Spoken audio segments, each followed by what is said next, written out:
Do you know what happened on the 11th hour of the 11th day of the 11th year plus 7? Well, if not, you're going to find out today. So let's get started.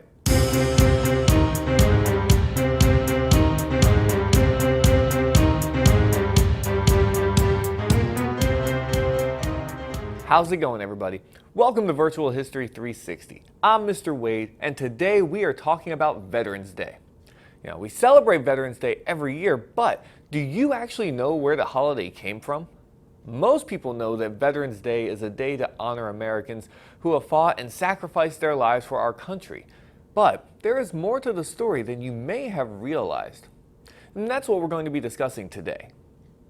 Now, you see, on June 28, 1919, World War I had officially ended with the Treaty of Versailles. But, however, the fighting actually ended about 7 months before this with an armistice. An armistice means a peace agreement between the Allied nations and Germany on the 11th hour of the 11th day of the 11th month, or November 11th. My high school world history teacher used to always joke and add that the armistice was signed on the above dates, but during the 11th year plus 7. That was his way to help us remember that it was 1918. I still remember today, so thank you, Mr. Fumo. Well, in November of 1919, President Wilson proclaimed November 11th as the first commemoration of Armistice Day. Different name, right? With the following words.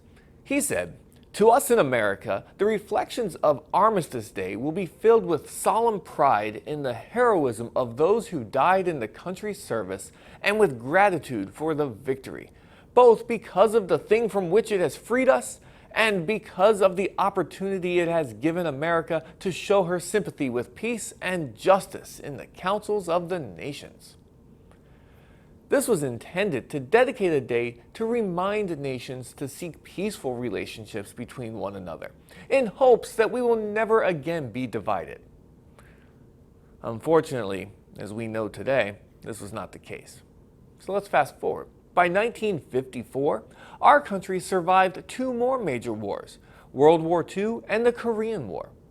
American effort during World War II, 1941 to 1945, saw the greatest mobilization of the U.S. Army, Navy, Marines, and Air Force in our nation's history.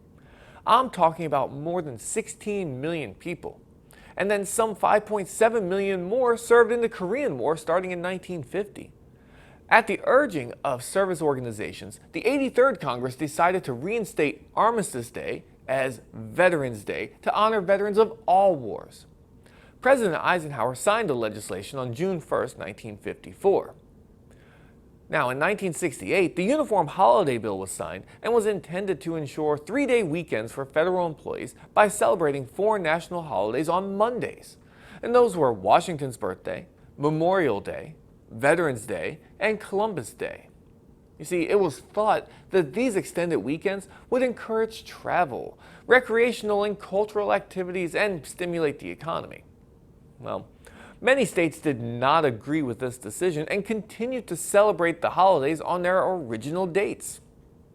President Gerald R. Ford recognized that the significance of the actual date of Veterans Day carried a bigger, more historical and patriotic value to Americans and veterans who deserve to be honored.